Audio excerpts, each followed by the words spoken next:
Hello friends, आदर्श music classes में आप सभी का स्वागत है।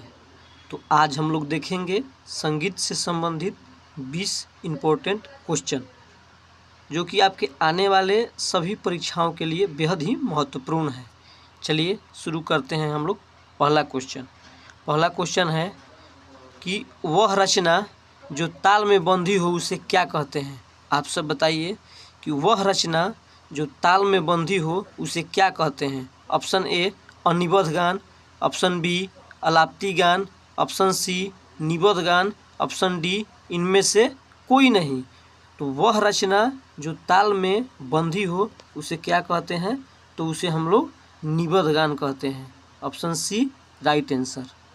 चलिए अगला क्वेश्चन नंबर 2। क्वेश्चन नंबर 2 है कि प्राचीन काल में प्रबंध वस्तु और किसके अंतर्गत आते हैं। आप सब बताइए कि प्राचीन काल में प्रबंध वस्तु और किसके प्रकार आते हैं, किसके अंतर्गत आते हैं। ऑप्शन ए है अनिबद्ध गान, ऑप्शन बी अलाप्ती गान, ऑप्शन सी निबद्ध गान, ऑप्शन डी इनमें से कोई नहीं। तो आप सब जानते होंगे कि प्राचीन काल में प्रबंध वस्तु और किसके अंतर्गत आते हैं, तो निबद्ध गान के अंतर्गत आते हैं। चलिए अगला क्वेश्चन नंबर 3। क्वेश्चन नंबर 3 है कि प्रबंध के 4 धातुओं में से कौन सा एक प्रबंध का धातु नहीं है। आप सब बताइए कि प्रबंध के 4 धातुओं में से कौन सा एक प्रबंध का धातु नहीं है। ऑप्शन ए ध्रुव, ऑप्शन बी उद्ग्राह, ऑप्शन सी मेलापक, ऑप्शन डी इनमें से कोई नहीं। तो ऑप्शन ए ध्रुव, उद्ग्राह, मेलापक ये तीनों प्रबंध के धातु ही हैं। तो इसमें आपका ऑप्शन हो जाएगा डी, ऑप्शन डी इनमें से कोई नहीं। जो ये तीनों हैं ये सभी प्रबंध के धातु हैं।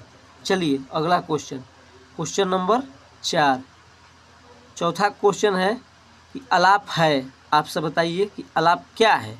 ऑप्शन ए आधुनिक प्रबंध, ऑप्शन बी आधुनिक निबद्ध गान, ऑप्शन सी आधुनिक अनिबद्ध गान, ऑप्शन डी इनमें से कोई नहीं। तो आप सब जानते हैं कि आलाप क्या है। तो आलाप जो है आपका आधुनिक अनिबद्ध गान है। Option C right answer.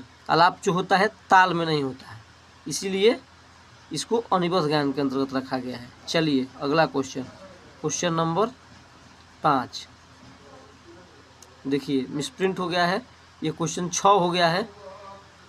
चलिए रागों के 10 लक्षणों का पालन इनमें से किसमें किया जाता है। आप सब बताइए कि रागों के 10 लक्षणों का पालन इनमें से किसमें किया जाता है। ऑप्शन ए रूपक, ऑप्शन बी रागालाप, ऑप्शन सी प्रबंध, ऑप्शन डी इनमें से कोई नहीं। तो आप सब जानते हैं कि रागों के 10 लक्षणों का पालन इनमें से किसमें किया जाता है। तो इनमें से आपका हो जाएगा रागालाप में किया जाता है। Option B right answer.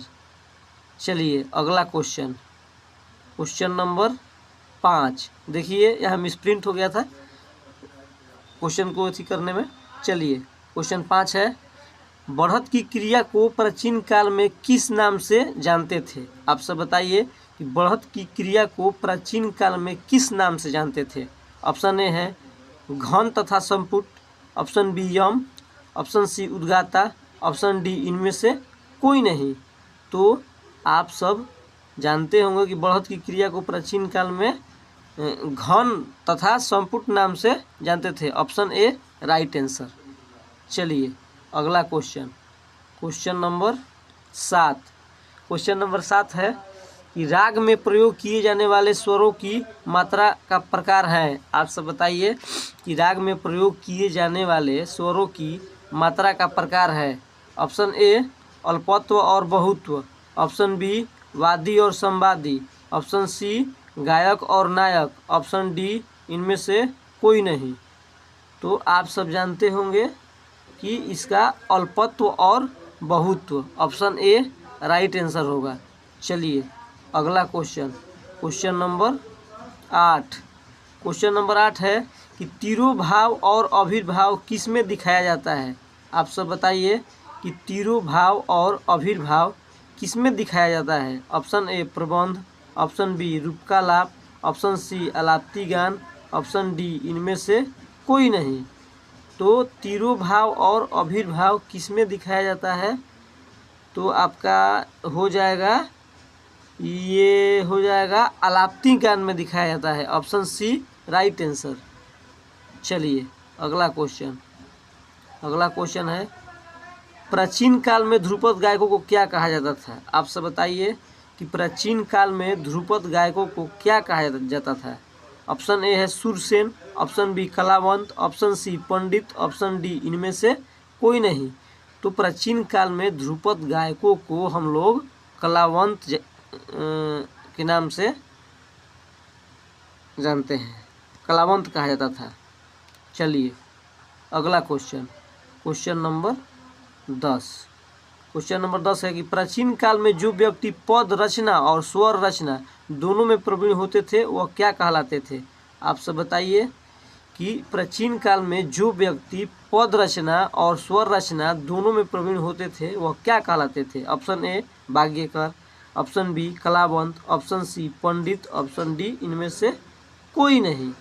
तो जो आपका हो जाएगा पद रचना और स्वर रचना दोनों में प्रवीण होते थे उनको भाग्यकार कहा जाता था। भाग्यकार से ऑप्शन प्रिंट हो गया, ऑप्शन ए राइट आंसर।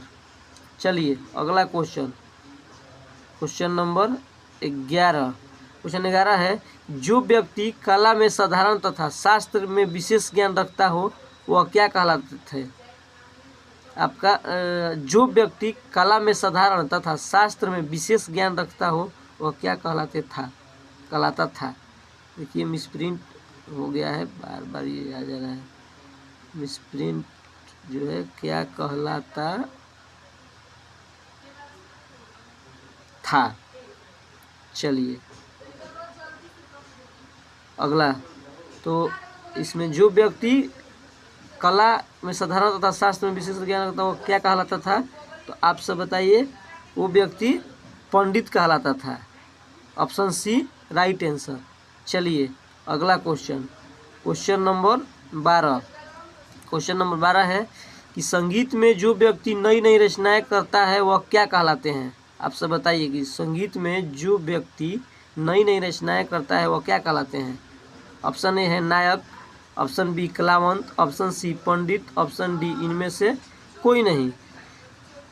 तो संगीत में जो व्यक्ति नई नई रचनाएं करता है उसको हम लोग नायक कहते हैं। ऑप्शन ए राइट आंसर, इसको नायक कहा जाता है। चलिए अगला क्वेश्चन नंबर 13। स्वर लय तथा तालबद्ध रचना क्या कहलाती है? आप सब बताइए, स्वर लय तथा तालबद्ध रचना क्या कहलाती है? ऑप्शन ए नायक, ऑप्शन बी गीत, ऑप्शन सी गायक, ऑप्शन डी इनमें से कोई नहीं। तो स्वर लय तथा तालबद्ध रचना क्या कहलाती है? तो सिंपल है, गीत कहलाती है। स्वर लय तथा ताल दोनों रहता है तो उसको गीत कहते हैं। Option B right answer. चलिए अगला क्वेश्चन नंबर 14।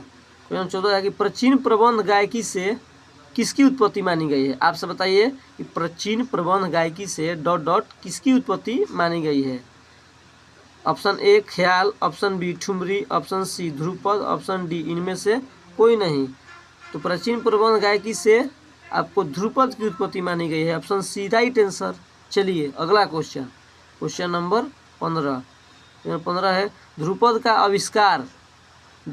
सदी में ... ने किया था। तो ध्रुपद का आविष्कार आप सब बताइए किसने किया था और कौन सा सदी में किया था? ऑप्शन ए 15वीं में राजा मान सिंह तोमर, ऑप्शन बी 15वीं सदी में तानसेन, ऑप्शन सी 13वीं सदी में सारंगदेव, ऑप्शन डी इनमें से कोई नहीं। तो ध्रुपद का आविष्कार 15वीं सदी में राजा मान सिंह तोमर ने किया था, जो ग्वालियर के राजा थे। चलिए अगला क्वेश्चन, ऑप्शन ए इसमें राइट आंसर हो गया है। अगला क्वेश्चन नंबर 16 नंबर क्वेश्चन है, सोपान संगीतम कहाँ गाया जाता है? आप सब बताइए कि सोपान संगीतम कहाँ गाया जाता है? ऑप्शन ए कर्नाटक के राजमहल में, ऑप्शन बी कर्नाटक के राजमहल में, ऑप्शन बी केरल के मंदिरों के सीढ़ियों पर, ऑप्शन सी रविंद्र संगीत के विद्यालय में, ऑप्शन डी इनमें से कोई नहीं। तो आप सब बताइए कि सोपान संगीत कहाँ गाया जाता है। तो सोपान संगीत आपका हो जाएगा केरल, ऑप्शन बी इसका हो जाएगा केरल के मंदिर के सीढ़ियों पर गाया जाता है। ऑप्शन बी इसका राइट आंसर हो जाएगा। चलिए अगला क्वेश्चन, अगला क्वेश्चन हो जाएगा आपका गंधार और निषाद किस रस का घोतक माना जाता है। आप सब बताइए कि गंधार और निषाद किस रस का घोतक माना जाता है। ऑप्शन ए करुण, ऑप्शन बी श्रृंगार, ऑप्शन बी अधृत, ऑप्शन डी इनमें से कोई नहीं। तो गंधार और निषाद ये जो आपका है ये करुण रस का घोतक माना जाता है। ऑप्शन ए राइट आंसर। चलिए अगला question, question number 18। Question number 18 है कि जिस मूर्छना में शुद्ध स्वर का प्रयोग किया जाता है उसे क्या कहते हैं। आप सब बताइए कि जिस मूर्छना में शुद्ध स्वर का प्रयोग किया जाता है उसे क्या कहते हैं। ऑप्शन ए शुद्धा, ऑप्शन बी साधारणीकृता, ऑप्शन सी शकाकली, ऑप्शन डी इनमें से कोई नहीं। तो जिस मूर्छना में शुद्ध स्वर का प्रयोग किया जाता है उसे हम लोग शुद्धा कहते हैं। ऑप्शन ए राइट आंसर। चलिए अगला question, question number 19। Question number 19 है कि पूर्व लग्न और अनुलग्न इनमें से किसके प्रकार बताए गए हैं। आप सब बताइए कि पूर्व लग्न और अनुलग्न इनमें से किसके प्रकार बताए गए हैं। ऑप्शन ए गीति, ऑप्शन बी कर्ण, ऑप्शन सी गमक, ऑप्शन डी इनमें से कोई नहीं।